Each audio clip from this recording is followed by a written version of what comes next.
Hello and welcome to the Bay Cycleway, or National Cycle Network's Route 700. This video is the second part of a two-part series, which shows our journey from Barrow-in-Furness up in Cumbria down to Glasson Dock down in Lancashire. On day 2 we ride just over 40 miles. Starting from the outskirts of Grange over Sands, we ride around Malkin Bay and down to Glasson Dock. After a great breakfast at the Derby Arms, we set off along the route. The first few miles are on quiet country lanes. The Bay Cycleway, or Route 700, was only opened in 2015, so it's a relatively new route in comparison to some of the other long distance routes we've ridden on the National Cycle Network. And this may even be the first you've seen or heard of it, unless of course you watched our first video on it a few months back. Nonetheless, it is a great route with a variety of attractions, views and interesting towns and villages throughout its length, so it's well worth trying out if you're ever in the area. It is not too long before we hit our first traffic-free sections and leave the country lanes behind us for now.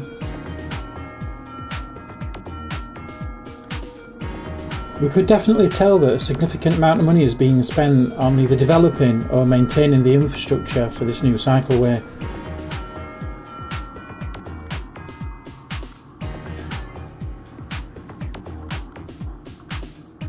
From the channel contents you can see that we like to experience many different aspects of cycling. We like short mountain bike trips or multi-day ones like the Sandstone Way. We manage to do the multi-day trips a couple of times a year. For example, we've recently done the Way of the Roses and we also did Coasting Castles. Both of these were recorded and will appear in later videos. Also, if you're planning or recently completed a multi-day bike trip, let us know, as it might not be one that we've heard of and it might be worth us doing.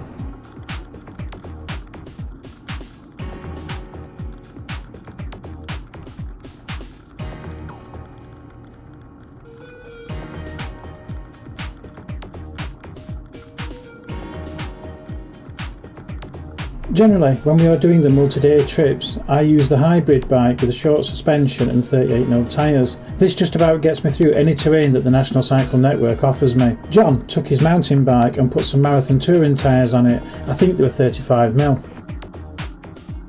The recent exceptions were the Way of the Roses, for which I used the GT Grade, which is a gravel bike, and the Sandstone Way, for which we both used cross-country mountain bikes with 2¼ inch cross-country tyres.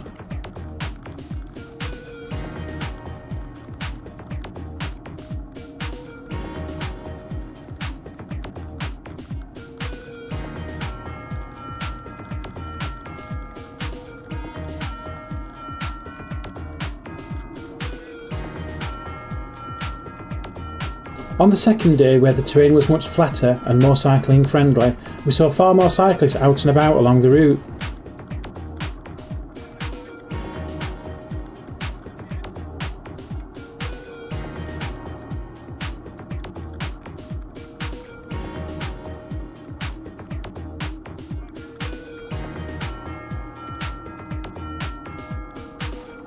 On this trip in Cumbria, even when we had to ride some of the A roads, they weren't that busy.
We managed a quick ice cream stop at Arnside on the promenade, where we met up with Sarah and the dog.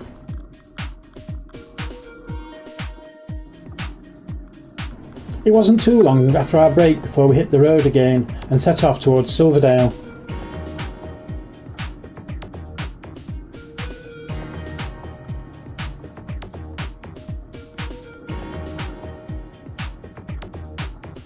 The climb out of Ironside was pretty steep, but easily manageable.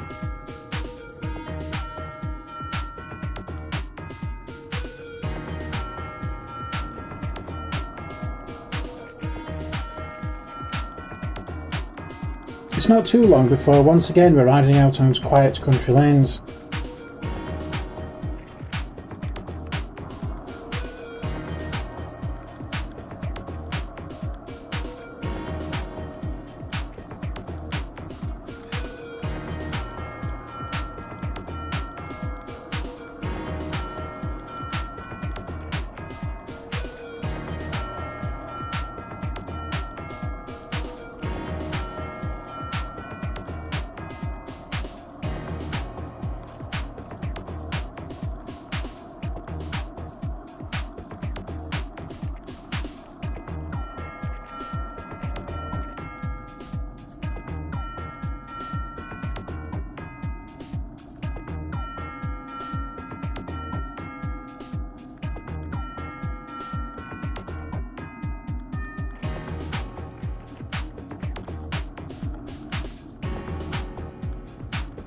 Long stretches of flat terrain are once in a while broken up by the occasional climb on day 2.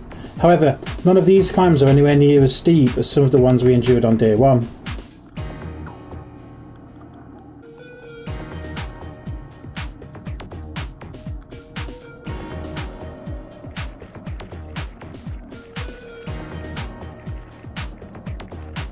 Walton is the second village we ride through after crossing over to Lancashire from Cumbria. The first one was Silverdale, just a few miles before.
Here is an unusual bit to look out for.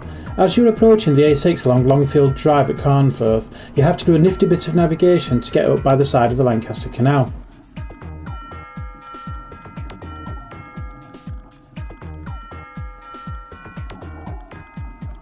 We then follow the path of the canal to Hest Bank, before turning back towards the coast and heading by the Markham golf course.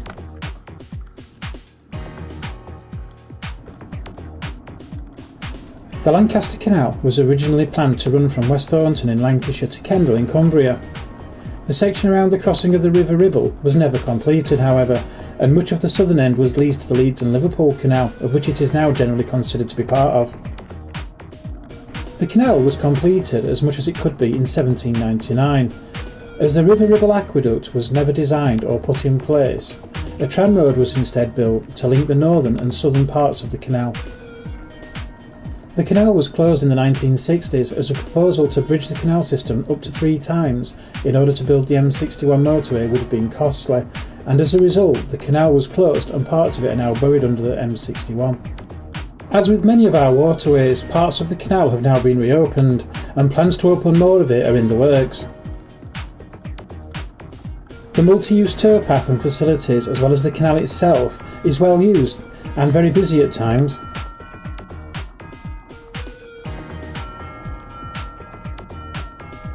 Regular viewers will know I always love routes that include old railway lines or canal towpaths. I can honestly say that I wasn't disappointed by the Bay cycle route.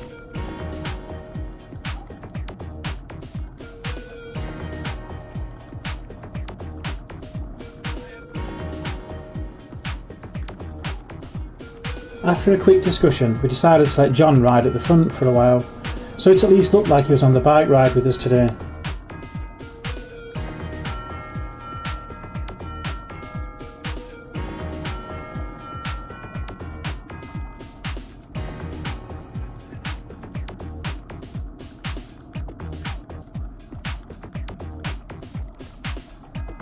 At Hest Bank we leave the Lancaster Canal behind and head west and then south along the coastal road.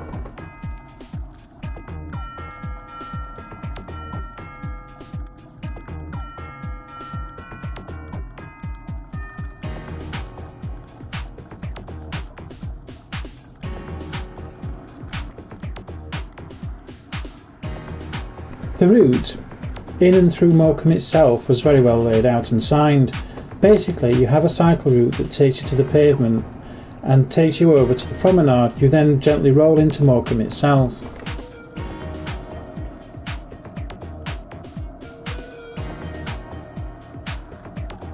Here I missed the first sign that indicated I should have taken the first crossing.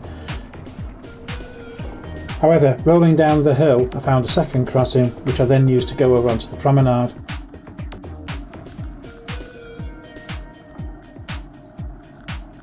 It was probably not the right thing to do, take the second crossing, as there was no repeater on the cycle lane, which I did mention to John at the time.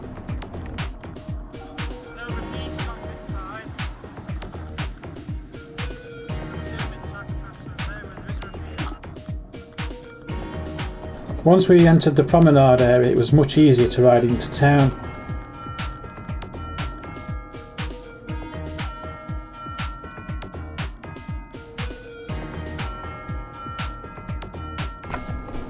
While we were rolling along the promenade into town, we didn't even notice the statue of Eric Markham, which we were on the lookout for.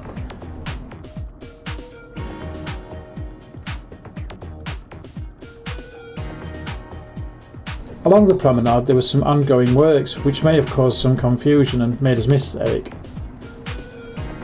When we started the Way of the Roses, however, we did manage to find him.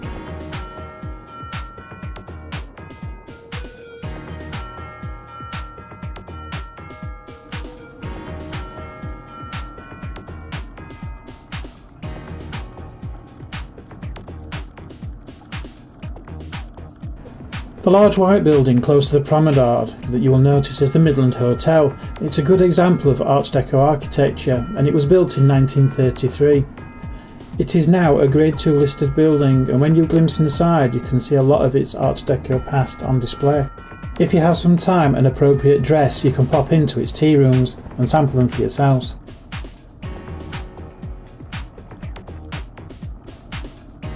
Here's Sarah and Doogie at Malkin Bay, where we grabbed some food and sat down for a quick lunch. It wasn't too long before we were up and going again on our journey.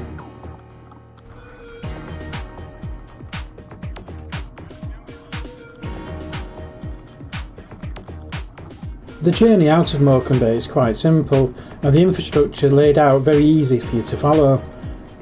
We do the same journey again at the start of the Way of the Roses, which we did a couple of months later, and that will appear in a later video.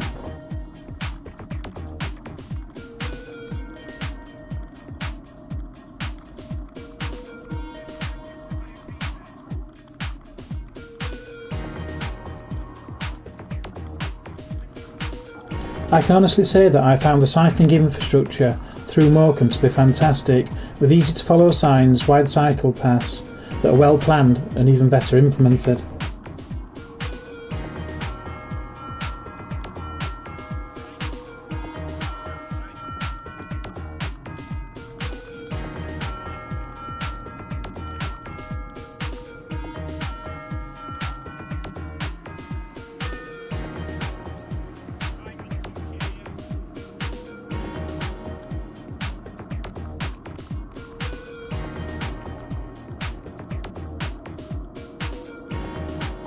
Here we're just approaching one of the only rail crossings that we make during this trip.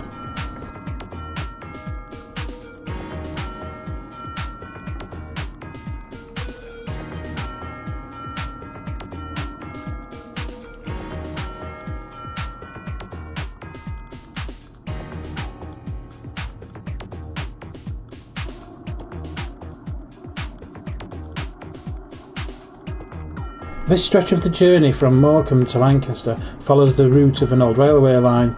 I'll give you more information in an upcoming video.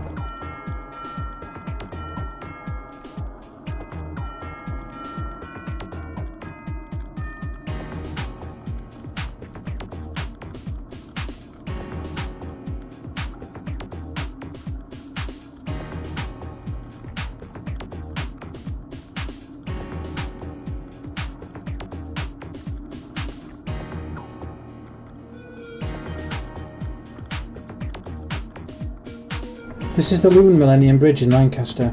It's unusual in that it is a wide bridge and connects one bank to both a quay and a viaduct. For the Way of the Roses you would take the left fork, but for the Bay Cycleway we take the right one.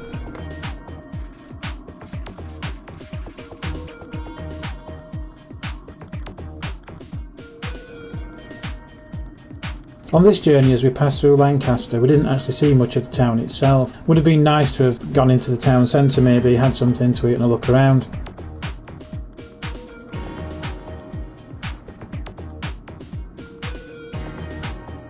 Although saying that, travelling on the banks of the River Lumen were exceptionally nice views.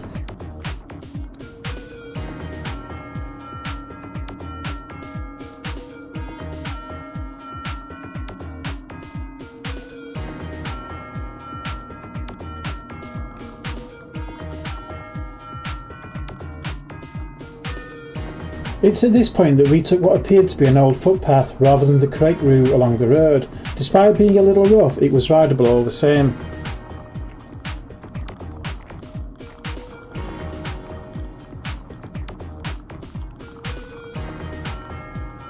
I think that the views we had along the path were much better than they would have been along the road.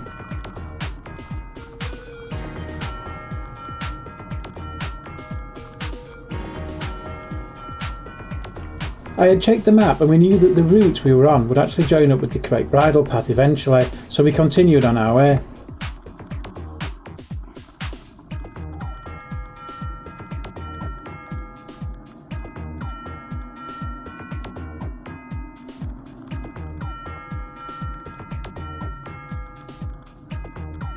Again, I think I have to mention how well signed this route is, even when you're outside of main cities or towns.